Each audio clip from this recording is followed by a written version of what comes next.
Hello there, welcome to the Perfume Experience. My name is Rodney, and today I am doing a video. This is slightly a different type of video. I have had requests from people for doing this video where this particular video focus like on the title it says, it's a beginner's guide to fragrances, especially for newbies who are getting into fragrances. And this particular video will be basically to talk about some very basics in fragrances, and we'll try and cover that. Some disclaimers that I would like to give you that I myself have been into this journey for about a year and a half. And last year, around January, I kind of did a presentation in the office with regards to fragrances. Now, when I did that particular fragrances that presentation, that's when I got a lot of insight from people saying that that the knowledge of fragrances generally among people is so very low, and that session really helped a lot of people understand different notes and what kind of fragrances to wear, when, and all of that, right? So that motivated me to kind of come up with a channel, and from April onwards this channel has been on. And thank you so much for the love and support that's been throughout. Right now, that is one part of why this particular video that we're looking to do with regards to basics of fragrances. Second part of it is a lot of times beginners or anybody who is interested in fragrances, you buy a lot of fragrances or you make mistakes while you wear them and all of that. I think that is something also that we would like to address. Now, another disclaimer here is that this is going to be slightly longer video, and I'm recording it in the evening, so there is going to be a little bit of noise of vehicle movement and other things that you might experience. So apologies about that.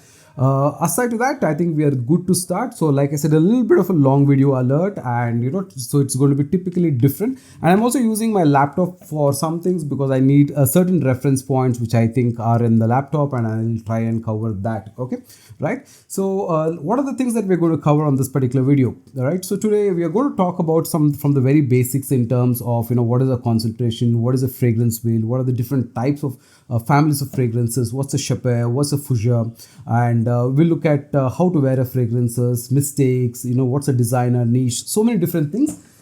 I've got about 16 things that I kind of made a note of that I wanted to cover in this particular video. So basically, concentration, fragrance wheel, fragrance pyramid, primary 4 categories of fragrances, then colors of the bottles and what they indicate, what are clones, what are inspired versions, and what are oils, skin chemistry, apparel, like I said, chapeau and fougere, designer niche, French, Middle Eastern, others, fragrance oils, and what to avoid or what type of fragrances to avoid.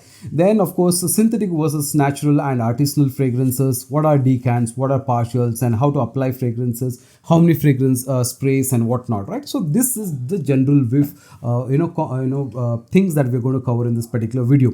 Now, I'm also going to use the laptop to showcase the fragrance wheels and some things. So I also want the laptop to be there. So, but that's something that I would want. And at times I would also try and show you some of the fragrances that can kind of fit into this conversation, right? So that is basically this video is going to be about. And if you are somebody who's into fragrances for a long time and collected a lot of fragrances, then this video might not be for you, because like I said, this particular video is primarily targeted at people who are new into fragrances, who have been using, let's say, deodorants and now moving into fragrances. This video is mostly targeted towards them. All right, so on that note, let's get started. You're watching the Perfume Experience. My name is Rodney. Let's get going.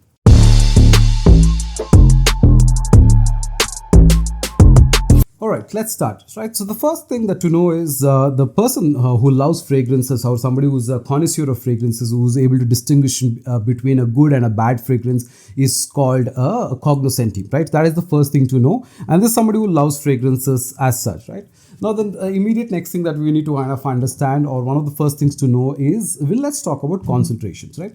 Now, concentrations are what? Now, every fragrance has basically got a couple of elements. It's got fragrance oil, okay, because fragrances have got oils of different things put together.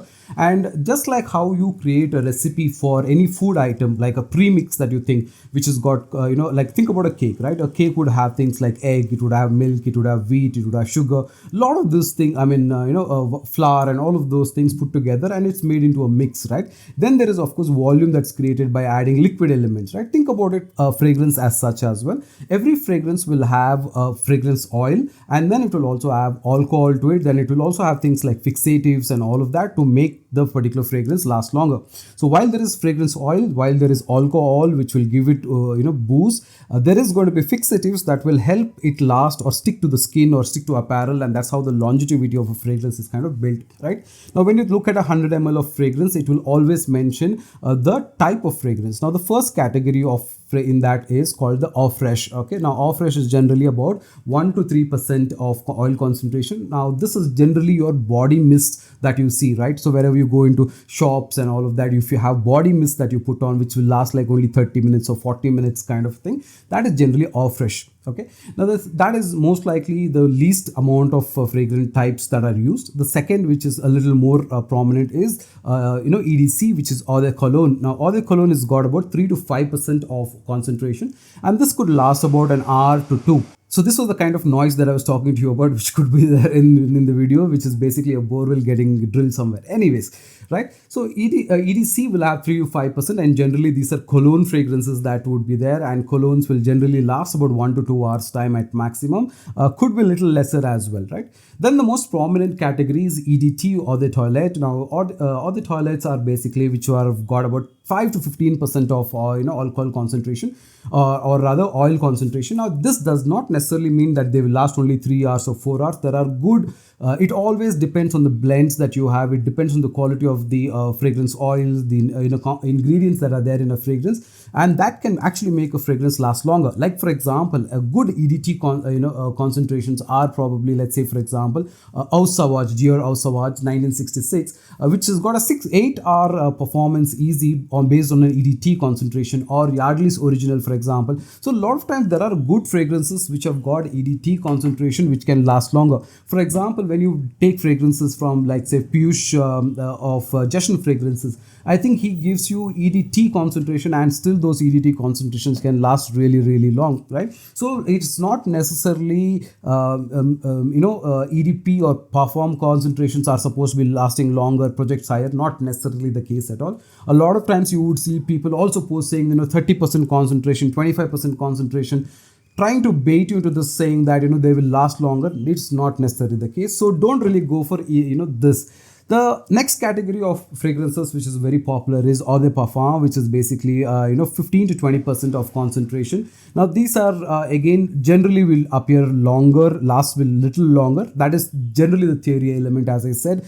In most cases they do as well. Now one thing to note, especially when a brand does a EDT and a EDP version or a parfum version, it's not necessary that they have the same notes and they have a higher concentration of oil. That is not generally the case. In most cases, whenever there is EDT or a version release and then an EDP release much later after a few years, you will generally find there are some changes to notes, there are some changes to the volume of that note and the scent profile, right? So for example, if you look at Dior Homme Intense, EDT has got iris, lavender and all of that. EDP, for example, has got leather and oud in it, right? So that is one example of how EDP version could have more. For example, Maison Francis Corrigan's Baccarat Rouge 540. The original EDP has got a different component and a different scent profile of the jasmine, and I think the Egyptian jasmine, whereas the extrait version has got a little more, right? So those are examples that happen. So don't always think that just because I have EDT and EDP, they will absolutely smell the same but will last longer. Not necessarily. There could be slight variance in the scent profile built on the same DNA, however. Okay. Now if you look at Elixir, for example, Sauvage Elixir and Sauvage are totally two different fragrances. Sauvage is EDT and Sauvage Elixir is EDP, right? So that could be one example. Now, the next category is Parfum or extract, which is Parfum is basically PARFUM, but you pronounce it Parfum.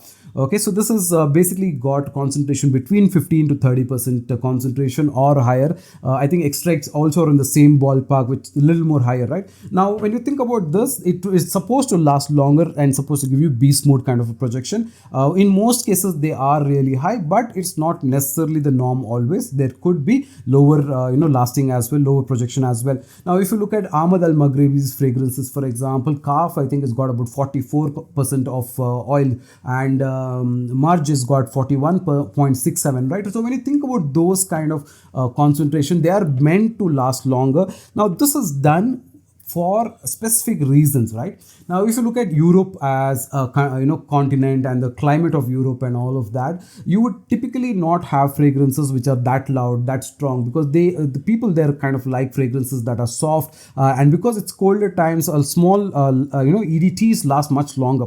Now, when you think about countries like India or countries which are in the tropical zone where the heat is more, fragrances don't last, right? So for that reason, you have concentrations which are higher, and that to help you last longer and project better, right? Now that's the reason why in the Middle East there's a lot of liking for towards oud, and they like loud fragrances, because in that heat fragrances don't really last, right? So to make it last longer, you have higher concentration. So when you buy a fragrance, you got to understand this element also, to know where am I going to use. If you're going to be somebody who's going to use it in the office, indoors and all of that, then buying an extract version just for it to last longer or project louder might not really be the thing that you would want to, right? Generally, you would want to wear higher concentration fragrances, especially when you're going out, because in the sun and in the humidity, it might last lesser. So for that reason, right? So this is about concentration. I hope you get a very understanding of what are the different concentrations and why are they so, and where can you use. And most importantly, don't fall for the bait of saying that I have higher concentration so it will last longer,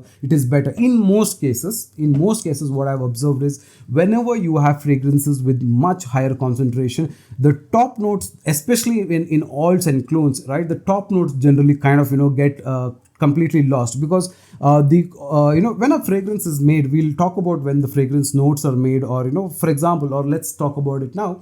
When we talk about fragrance notes, or rather we'll talk about during the pyramid, because it makes for a much better topic there, right? So you will notice that just because the concentration is higher, it doesn't necessarily last longer. That's the biggest key takeaway that you need to have from this particular section of this particular video. So let's move on to the next part, which is basically, let's look at the fragrance wheel, and I will talk to you about fragrance wheel with this particular diagram. Okay,